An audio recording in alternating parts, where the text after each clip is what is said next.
Rumo a Brasília nesse momento, pessoal. Pesquisa ele não pontuou. É isso aí. Rumo a Brasília. A gente vai diretamente para a capital federal agora, até para repercutir o Congresso Nacional, que está em polvorosa, pessoal, e realizou ontem a primeira reunião da CPMI do INSS. Eu não sei se eu me animo ou se é para a gente se desesperar, mas o fato é que hoje começamos com a Polícia Federal prestando esclarecimentos sobre o esquema e com algumas polêmicas envolvendo os convocados para a própria CPMI. É para Brasília que a gente vai, direto para Brasília, para a capital federal, para saber todos os detalhes com a Janaína Camelo, se juntando a nós aqui no palco do Morning Show. Fala, Janaína, bom dia.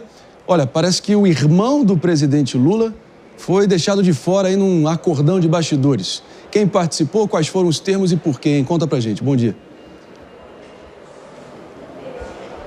Pois é, André, muito bom dia para você, bom dia a todo mundo. A base governista trabalhou intensamente ali em umas negociações com a oposição para evitar a convocação de nomes, figuras sensíveis ao governo Lula, porque um dos requerimentos que foram analisados ali na audiência dessa primeira audiência da CPMI foi a convocação do irmão do presidente Lula, né, que é o Frei Chico. Ele é dirigente do Sindicato Nacional de Aposentados e Pensionistas e Idosos. Então, depois de uma longa negociação ali entre a base governista e a oposição, esse requerimento acabou não sendo aprovado. Uma outra vitória também da base governista ontem foi com relação à eleição do vice-presidente da CPMI. Foi escolhido ali entre os parlamentares integrantes ali da CPMI, o deputado Duarte Júnior, que é do PSB. E essa escolha foi depois de uma derrota que a base teve ali na eleição do restante da mesa diretora, porque o presidente, quem foi escolhido foi o senador Carlos Viana, que é do Podemos, e isso mesmo depois do presidente do Senado, Davi Alcolumbre, indicar o senador Omar Aziz, do MDB. Mesmo assim, a oposição teve vitória e acabou elegendo ali Carlos Viana, que é de direita ali, da oposição, como presidente da CPMI, e também elegeu o relator, que é o Alfredo Gaspar, deputado Alfredo Gaspar, que é do União, como relator ali da CPMI. Então, depois ali desses dois nomes da oposição, o governo ontem finalmente conseguiu um nome dentro da mesa diretora, um nome ali da base governista, no caso ali o deputado Duarte Júnior. O relator Alfredo Gaspar, porque nessa audiência também foi aprovado o plano de trabalho, né, de como que as investigações vão se dar ali nas próximas audiências. E o relator, quem elaborou esse plano, ele disse exatamente assim ontem, que as investigações não protegerão e não perseguirão ex-integrantes de qualquer governo, porque foram aprovados vários requerimentos já de convocação, como você disse, André. Entre esses nomes, o que ficou decidido ali? Isso também depois de um acordo, viu, entre o governo e a oposição, sobre quem vai ser ouvido na CPMI por enquanto. Todos que ocuparam o cargo de ministro da Previdência entre os anos de 2015 e 2025. Então, ali pega alguns governos, né? O governo da ex-presidente Dilma Rousseff, governo de Temer, governo de Lula agora, governo de Jair Bolsonaro. Então, entre esses nomes, por exemplo, que vão ser ouvidos na CPMI, em caso de convite, viu? No convite, não é obrigatória a presença. Eles serão convidados. Foi o que ficou acertado ali entre os parlamentares. Se caso eles não comparecerem mediante esse convite, aí sim eles vão analisar a questão da convocação. Aí na convocação, sim, é obrigatório que essa pessoa compareça à CPMI. Entre esses nomes, por exemplo, ex-ministros da Previdência, Eduardo Garbas, ele foi o ministro da Previdência do governo de Dilma Rousseff, José Carlos Oliveira, foi o ministro da Previdência de Bolsonaro, e Carlos Lupe, que recentemente deixou, né, depois de toda essa polêmica envolvendo o INSS, deixou ali o governo do presidente Lula. Também ministros que tinham responsabilidade direta com a Previdência. Por exemplo, está sendo analisado ali a convocação, convite, por exemplo, do ex-ministro da Economia de Jair Bolsonaro, Paulo Guedes. Foram convocados, aí não convite, convocados, deverão realmente comparecer obrigatoriamente à CPMI. Todos os presidentes do INSS, entre esses anos de 2015, também os presidentes das associações que tiveram convênio ali com o INSS e que permitiram fazer esses descontos automáticos na folha dos beneficiários. Agora, com relação ao empresário Antônio Carlos Camilo Antunes, que é conhecido como Careca do INSS. Ele também foi convocado, Careca do INSS, só lembrando ali, ele participava de várias dessas associações, né? Tinha convênio com várias dessas associações que foram alvos dessa investigação. Ele serviria ali, segundo a investigação, como intermediário entre o INSS e essas associações. Ele foi convocado. Mas, André, ele, segundo o Carlos Viana, presidente da CPMI, ele vai ter uma audiência em reservado com os integrantes da comissão. Mas também, além disso, o careca do INSS pretende entrar com um pedido de habeas corpus no STF para se manter com o direito de permanecer calado durante essa oitiva. A próxima audiência da CPMI está marcada para semana que vem. Aí a gente vai ter muito mais novidade com relação à CPMI do INSS, que já está gerando bastante polêmica aí. André. E não poderia ser diferente, né? Nesse mar de incertezas, uma certeza era que polêmicas viriam e forte. Obrigado demais. Janaína Cabelo, diretamente de Brasília. A gente segue aqui para a bancada para repercutir. Sua expectativa, Fernando Fonseca, a partir dos últimos movimentos, um dado aí que está posto, que é muito preocupante, que poderia ser realmente um desastre para o governo de vez, foi a saída ontem oficializada do senador baiano Otto Alencar, normalmente alinhado com o governo federal e com a situação, e potencialmente Omar Aziz e Renan Calheiros também seguindo essa atuada. Há informações de bastidores dando a entender que eles já estão num clima de que o PT resolva esse abacaxi. Lembrando que os dois ali foram a dupla dinâmica na CPI do Covid, né? E poderiam ser vozes experientes, conhecedores do cenário dos bastidores ali na própria CPMI, de alguma forma blindando o governo. O que você acha? Sim, é importante lembrar que as CPIs, CPMIs, elas têm sido muito utilizadas como instrumentos políticos, né? Então, você citou a CPI da Covid, justamente na época pré-eleitoral do Bolsonaro. Isso aconteceu também em 2005, mais ou menos, com a CPI do Mensalão, que todos devem lembrar, que foi logo antes da reeleição do Lula, do primeiro mandato.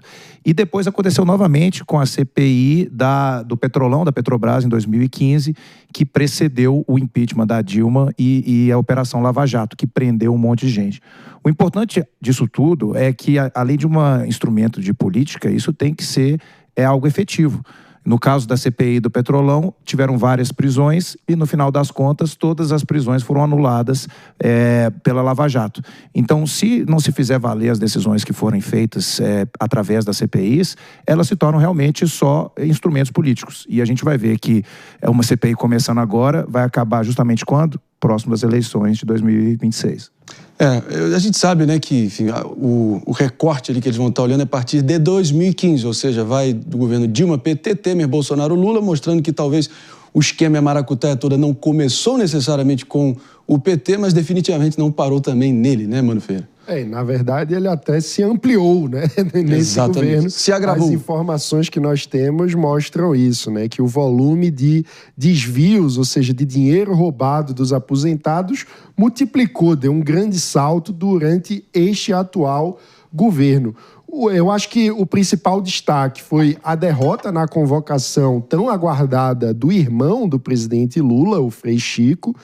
Talvez mais para frente isso possa voltar a ser pautado pela CPI, mas eu destaco, Marinho, que o relator Alfredo Gaspar, que é deputado federal, que é senador pelo União Brasil de Alagoas, antes de entrar na política, fez carreira como promotor de justiça no Ministério Público, ou seja, tem bastante experiência em construção de denúncias criminais. Portanto, pode fazer um bom trabalho técnico de averiguação, de substância, né, daquilo que precisa ser efetivamente respondido sobre qual o caminho do dinheiro. Uma vez roubado esse dinheiro pelos sindicatos, o que os sindicatos fizeram com esses recursos? Eventualmente irrigaram ilegalmente campanhas eleitorais? Foram utilizadas como caixa 2 de campanhas? Tudo isso é muito importante de ser devidamente investigado e, mais do que simplesmente com a convocação de nomes, precisa ser feito o caminho do dinheiro. Então tem muito mais aí uma questão de quebra de sigilo bancário, de investigação dessas trilhas da corrupção, para que a gente possa efetivamente saber quem são os personagens centrais de um eventual propinoduto, né? Ou seja, do caminho que esse dinheiro fez, para que a gente possa ter respondidas de uma vez por todas as perguntas essenciais. Onde foi parar o dinheiro roubado dos aposentados? E é nesse embalo que a gente parte para um rápido break só para quem está nos ouvindo pela Rede Jovem Pan de Rádio Morning Show. Volta para vocês daqui a pouquinho. David Tarso. Tem um aspecto que a gente tem que observar, né, sobre a convocação do irmão do presidente Lula, o Frei Chico, porque o sindicato, que ele é vice-presidente, teve um aumento significativo de mais de 200% no faturamento entre 2020 e 2024. E tem um outro ponto também que a gente tem que gerar uma observância. Ele entrou no sindicato, de acordo com o Rogério Correia, que até deu uma entrevista aqui pro Bruno Pinheiro da Jovem Pan News, dizendo que o irmão do Lula entrou então no sindicato em 2024, sendo que tem uma lei que não pode ter vínculo pessoas ligadas ao INSS, né, que fazem negociações com o INSS, desde que façam parte tanto do executivo quanto do legislativo. Também tem um outro parlamentar aí do PT que tem uma pessoa, um familiar, também faz parte desses sindicatos que está sendo investigado. Então, na minha avaliação, eu acredito que teria sim que convocá-lo para saber sobre esse aumento exponencial e por que a entrada dele se deu em 2024, no ano em que o presidente Lula já estava no cargo. Eis a questão, né? Agora, vamos lembrar aqui que careca do INSS vai caindo já no folclore brasileiro, mas trata-se, ao que tudo indica, de um dos pivôs aí desses esquemas fraudulentos que acabaram roubando dinheiro dos nossos velhinhos. Nunca vamos esquecer isso, para também não começar a, de alguma forma, romantizar o que esse sujeito representa, né? E todo o tratamento aparentemente VIP que ele possa estar recebendo. Mas vamos tentar, enfim, ter essa cautela aqui antes de também já sair com muitas conclusões. Fernando Fonseca, vamos com a doutora Priscila? Vamos com a doutora Priscila Silveira, por favor. Sim, o que me chama a atenção, Marinho, nesse primeiro momento, é chamar a Polícia Federal, que já estaria ali investigando, né, dentro desse contorno da CPMI, ao invés de chamar o Frei Chico, que estaria, não estou falando que ele fez ou que não fez, mas que estaria intimamente ligado, já que esses desfalques saíram, né, desses sindicatos. Então, não estou dizendo que ele também não vai ser chamado, acho que isso não foi rechaçado, mas dentro de um círculo ali de investigação, já que a CPMI tem esse poder, né, investigativo, entre outros, tal como tem ali a polícia, o que me chama a atenção é chamar a polícia, que também já está investigando, ao invés de chamar outras pessoas para eventualmente complementar e, na verdade, né, trazer ali uma expansão de pessoas que poderiam estar ali vinculadas a esses desfalques que são, na verdade, comprovados. Não tem como falar, né? A forma como serão comprovados é que são elas. Agora, a Polícia Federal, ela já está investigando. A justificativa dos deputados e senadores seria para a Polícia Federal apresentar um panorama de como estão as investigações e, eventualmente, até quais são as dificuldades. Um relatório, falar quais são os nomes, linha de investigação. Exato. Só ler. Exato. Isso que eu fiquei, assim, me chamando a atenção. Poderia depois, eventualmente, chamar a Polícia Federal no final, mas no início, penso que eles poderiam pegar essas pessoas que ainda não foram chamadas lá, para poder agregar ainda mais, né, nessa investigação. Esse ponto acho que é importante a gente até discutir. Vai chamar a Polícia Federal para ela falar o panorama do relatório, sendo que já poderia ter acesso a esse relatório, enfim, né, de alguma maneira, para depois chamar as pessoas que são ali diretamente ligadas, né, ao imbróglio que a gente está só aqui. E aí entra também o fator da construção de narrativa, né? Agora, porque quando você chama para a CPI, você coloca a Polícia Federal no palco para explicar de uma forma que vai repercutir, que vai gerar notícia. A gente vai falar que se fosse só o relatório, né, o pessoal não ia ler, isso não ia repercutir da mesma forma. Então já mostra aí um componente de escolha de construção de narrativa, de política, como falou o Fernando. Exato. Agora, eu preciso seguir adiante.